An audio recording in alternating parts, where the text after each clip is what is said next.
لە یەکەم هەنگاوی گەڕانەوەی بۆ سەر شانۆی سیاسی مقتەدا سەدر ڕێبەری ڕەوتی سەدر داوای بە پشووناساندنی جەژنی غەدیر دەکات. فإن طالبنا بعطلة في يوم الغدير فذلك درء للطائفية. سەدر ڕایگەیاند ئەگەر ئەنجومەنی نوێنەران ئەو پشووە بەڕەسمی نەناسێنێت ئەوا دژایەتی محەممەد درودی خوای لێبێت و عەلی کردووە. وتیشی غەدیر واتە کامەڵبوونی ئاین و بەخششە خوداییەکە کە ئیسلامە. سەدر بەو داواکاریەی ئەنجومەنی نوێنەرانی عێراقی خستۆتە بەردەم دابەشبوونێکی نوێوە. بەو پێی ئەوەی لای شیعە ئاینزاکان جەژنێکی پیرۆز و بۆنەیەکی گرنگی مێژووی سەرەتای هاتنی ئیسلامە، لای سوننە جێڕانەوەکان و خودی مێژۆکە بە چەشنێکی دیکەیە. غەدیر لە چیەوە هاتووە؟ بە جۆرەی سەرچاوەکانی مەزهەبی شیعەی 12 ئیمامی لە 18 زولحیجەی ساڵی دەیەمی کۆچی بە فەرمانی خودا پێغەمبەری ئیسلام عەلی کوڕی ئەبی تاڵیبی وەک جێنشینی خۆی و پێشەوای موسڵمانان دەستنیشان کردووە. ئەوان دەڵێن ئەو دەستنیشانکردنە لە ناوچەیەک بووە کە پێی وتراوە غەدیر خوم. هەندێک لە سەرچاوەکانی شیعە ئەو ڕووداوە بە جەژنی هەرە گەورەی خودا دەزانن، بە پیرۆستر لە جەژنەکانی ڕەمەزان و قوربان ناوی دەبن.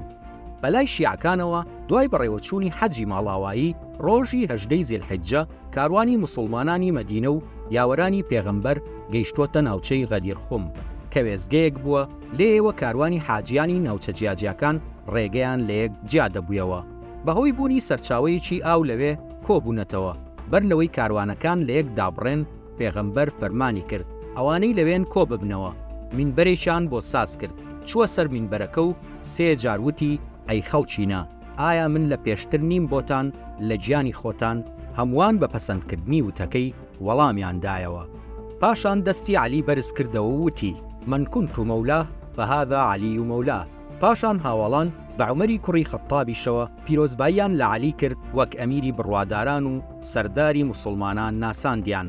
ئەو ڕووداوە بە جێڕانەوەی شیعەکان لە سەرچاوە فیقهی و عەقیدەیەکانی شیعەدا بە جۆرێک جەختی لەسەر کراوەتەوە کە بەشێکی هەرە گرنگی پایەکانی مەزهەبی شیعی لەسەر بنیات نراوە. بۆ نمونە لە کتێبی پێشەوە و فەقیهەکانی شیعەدا چەندین فەرمودە لەبارەی گەورەی ئەو ڕۆژە نووسراونەتەوە. لەوانە هەر کەسێک ڕۆژی 18 زیلحیجە بە ڕۆژوو بێت وەک ئەوە وایە 6 مانگ بەسەریەکەوە ڕۆژووی گرتبێت. یان هاتووە پێغەمبەر فەرموویەتی ڕۆژی غەدیر باشترین جەژنی ئومەتەکەمە. ئەو ڕۆژەیە خودا فەرمانی کرد براکەم عەلی کوڕی ئەبی تاڵب ببێتە پەرچەمداری ئومەتم و دوای من ڕێی هیدایەتیان پیشان بدات.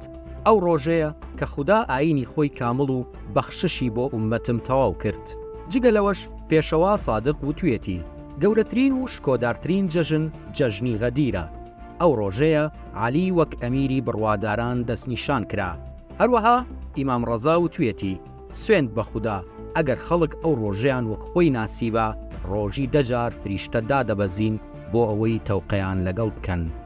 بە لێکدانەوەی فەقیهەکانی مەزهەبی شیعە 18 زیلحیجە ڕۆژی جەژن و ئاهەنگگێڕانە، ڕۆژێکە تایبەتە بە سوپاسگوزاری بەو پێی عەلی کوڕی ئەبی تاڵب وەک جێنشین دەستنیشان کراوە. بەڵام هەلومەرجی مێژووی چاخی یەکەمی ئیسلام جیاواز لەو جێڕانەوانەی شیعە تێپەڕی. یەکەم جێنشین ئەبوبەکری سەدیق و دووەمیان عومەر و سێمیان عوسمانی کوڕی عەفان بوون. چوارم خەلیفەی موسڵمانان عەلی کوڕی ئەبی تاڵب بوو. بە جۆرەی لێکدانەوەکانی سوننە ئەگەرچی فەرمودەکە بە دروست دانراوە، بەڵام ئەمان بە خۆشەویستی مانای دەکەن. بەو پێی پێغەمبەر فەرموویەتی ئەوەی نزا دەکات و دەفەرموێت خودایە ئەوەت خۆش بوێ کە عەلی خۆش دەوێت.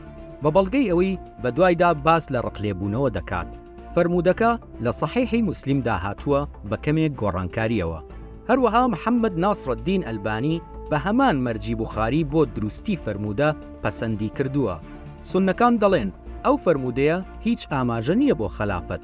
بە پێچەوانەوە سوننەکان بڕوایان وایە تا لە ژیاندا بوو پێغەمبەر درودی خوای لێبێت بە زمانی حاڵ و ئاماژەی بۆ ئەبوبەکر کردووە کە ببێتە جێنشین.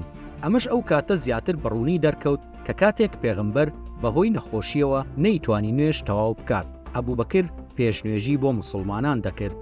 بە پەسەندکردنی ئەو ڕۆژە وەک پشوو ساڵانە مشتومڕی نێو کتێبە فقیهەکان و کتێبەکانی سیرە و مێژووی ئیسلامی دێنە ناو خەڵک و دەبنە بابەتی جێناکۆکی نێوان شیعە و سوننە. چونکە ئەو فەرموودەیە بە جێڕانەوەی شیعە زەوتکردنی خەلافەت و جێنشینیە لە عەلی. ئەمەش پێچەوانەی تێگەیشتنی سوننەیە لە پرۆسەی مێژووی خەلافەتی ڕاشدین.